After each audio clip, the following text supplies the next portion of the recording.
بسم اللہ الرحمن الرحیم۔ شروع اللہ کے نام سے جو بڑا مہربان نہایت رحم والا ہے۔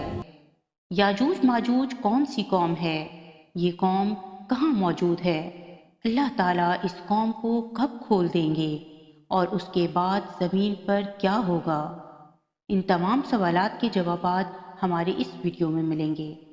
پیارے ساتھیوں، یاجوج ماجوج کا ذکر اکثر سننے کو ملتا ہے، لیکن اکثر لوگ ان کی حقیقت سے بے خبر ہیں کہ آخر یاجوج ماجوج کیا ہے اور یہ کیسے حملہ آور ہوں گے۔ یاجوج ماجوج کون ہیں؟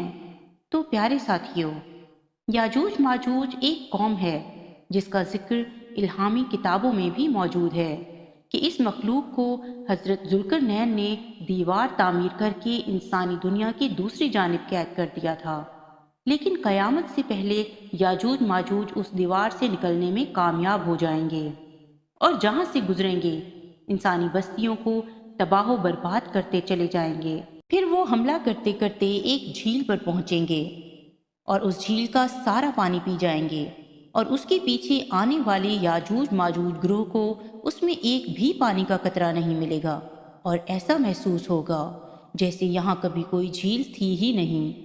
اس جھیل کا نام تبریا ہے اور یہ بحر تبریا کے پاس موجود ہے۔ جھیل تبریا اسرائیل کے شہر تبریا میں واقع ہے۔ یہ اسرائیل میں سب سے بڑی میٹھے پانی کی جھیل ہے جو 21 کلومیٹر لمبی، 13 کلومیٹر چوڑی اور 43 میٹر گہری ہے۔ یہ وہ جھیل ہے جسے آج اسرائیل اپنے لیے معتبر سمجھتا ہے۔ وہی یاجوج ماجوج کی منزل ہوگی جس کا تذکرہ قرآن مجید نے 1400 سال پہلے فرما دیا تھا۔ یاجوج ماجوج دراصل کون ہیں اور یہ کہاں رہتے ہیں؟ مولانا حافظ رحمان نے اپنی کتاب قصص القرآن میں اس کا ذکر کیا ہے، اور قرآن مجید کی سورہ کہف میں اس کا ذکر موجود ہے۔ ارشاد باری تعالیٰ ہے، یہاں تک کہ وہ پہاڑوں کے درمیان پہنچے تو انہیں ان پہاڑوں سے پہلے کچھ لوگ ملے جن کے بارے میں ایسا لگتا تھا کہ وہ کوئی بات نہیں سمجھتے۔ مفسرین اور محققین نے لکھا ہے کہ حضرت ذوالقرنین سفر کرتے ہوئے وہاں جا پہنچے جو آرمینیا اور آذربائیجان کے نزدیک واقع ہے۔ وہاں دو پہاڑوں کے درمیان سے ایک قوم نکلی جو کھیت تباہ کر دیتی، ترکوں کو بے دردی سے قتل کر ڈالتی اور انہیں غلام بنا کر لے جاتی تھی۔ وہاں کے لوگوں نے حضرت ذوالقرنین سے درخواست کی کہ ہم آپ کو کچھ رقم جمع کرا دیتے ہیں تاکہ آپ ہمارے اور ان کے درمیان کوئی رکاوٹ بنا دیں۔ یہ یاجوج ماجوج تھے۔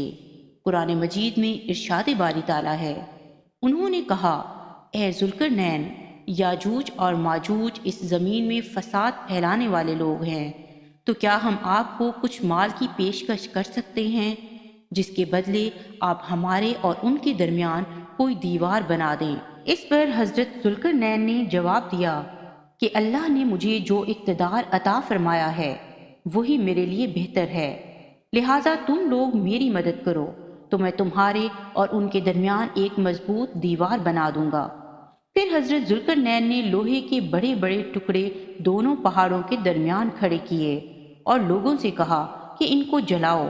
جب وہ لال ہو گئے تو اس پر پگھلا ہوا تانبا ڈالا گیا تاکہ لوہے کے ٹکڑے مضبوطی سے آپس میں جڑ جائیں اور چکناہٹ کے سبب کوئی اس پر نہ چڑھ سکے۔ چنانچہ یہ دیوار ایسی بن گئی کہ یاجوج ماجوج نہ اس پر چڑھنے کی طاقت رکھتے تھے اور نہ ان میں کوئی سوراخ بنا سکتے تھے۔ کہا جاتا ہے کہ اس کی لمبائی 50 میل، اونچائی 290 فٹ اور چوڑائی 10 فٹ ہے۔ محققین کے مطابق قرآن مجید کی گواہی سے ثابت ہوتا ہے کہ حضرت ذوالقرنین نے پہاڑوں کے درمیان سفر کیا۔ اس پہاڑی سلسلے میں ایک جگہ بہت ہی بلند ترین پہاڑ ہے جن کے درمیان وہ واحد راستہ ہے جہاں سے آیا جایا جا سکتا ہے، مگر یہ راستہ مکمل برف سے ڈھکا ہوا ہے۔ اس کے اندر لوہا اور دھات موجود ہے۔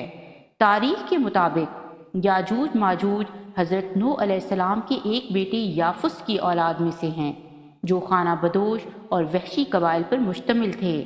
ان کی تعداد بہت تیزی کے ساتھ بڑھی۔ یہ حضرت ذوالقرنین کے زمانے تک مختلف قبائل، قوموں اور آبادیوں میں پھیل چکے تھے۔ روایت میں آتا ہے کہ تب سے اب تک یاجوج ماجوج اس کوشش میں لگے ہوئے ہیں کہ کسی طرح دیوار کو گرا کر باقی دنیا سے جا ملیں۔ یہ لوگ دیوار کو توڑتے ہیں جب تھوڑا سا حصہ رہ جاتا ہے اور سورج غروب ہونے لگتا ہے تو ان کا سردار واپسی کا حکم دیتا ہے کہ باقی کام کل کریں گے، مگر اگلے روز دیوار کہیں زیادہ مضبوط ہو چکی ہوتی ہے۔ جب یاجوج ماجوج کے خروج کا وقت آن پہنچے گا تو وہ تمام دن دیوار میں سوراخ کریں گے اور ہر روز کی طرح ان کا سردار شام کو واپسی کا حکم دے دے گا اور کہے گا کہ باقی کام کل کریں گے انشاءاللہ۔ اس سے پہلے کبھی انہوں نے یہ الفاظ استعمال نہ کیے ہوں گے۔ ان الفاظ کی برکت سے دوسرے روز دیوار کو ویسا ہی پائیں گے جیسے چھوڑ کر گئے تھے۔ انتہائی پرجوش ہو کر دیوار گرا دیں گے اور زمین پر پھیلتے چلے جائیں گے، جہاں سے گزریں گے تباہی پھیلائیں گے، مخلوق خدا کو اپنے شر اور فساد کا نشانہ بنائیں گے۔ ان کا پہلا گروہ جب بھاگتا ہوا جھیل تبریہ سے گزرے گا تو صحیح مسلم کے مطابق وہ سارا پانی پی جائیں گے۔ جب آخری گروہ وہاں پہنچے گا تو کہے گا کہ کبھی یہاں پانی ہوا کرتا تھا۔ بحر تبریہ اسرائیل میں تازہ پانی کی سب سے بڑی جھیل ہے۔ اس کا ذکر توریت اور انجیل میں بھی آیا ہوا ہے۔ حضرت عیسیٰ علیہ السلام نے بڑا حصہ اسی جھیل کے ساحل پر گزارا۔ یہاں سے قتل و غارت کرتے ہوئے یاجوج ماجوج بیت المقدس پہنچیں گے اور اعلان کریں گے کہ زمین پر ہمارا قبضہ ہو چکا ہے، اب ہم آسمانوں پر بھی قبضہ کریں گے اور آسمان کی طرف تیر پھینکیں گے جو خون آلود واپس آئیں گے، کوئی ان کا مقابلہ نہ کر پائے گا۔ حضرت عیسیٰ علیہ السلام اللہ کے حکم سے مسلمانوں کو لے کر کوہ طور پر پناہ لیں گے اور عام لوگ محفوظ مقامات پر بند ہو کر اپنی جانیں بچائیں گے۔ مولانا حافظ رحمان نے اپنی کتاب قصص القرآن میں لکھا ہے کہ حضرت عیسیٰ اور تمام مسلمان مل کر اللہ سے دعا کریں گے کہ ان سے جان چھڑا دیں، پھر اللہ تعالیٰ ان کی گردنوں میں ایسا کیڑا پیدا کرے گا جو ان کی موت کا باعث بنے گا، پوری زمین ان کی لاشوں سے بھر جائے گی، پھر اللہ کے حکم سے بارش برسے گی جو زمین کو ان تمام لاشوں سے پاک کر دے گی۔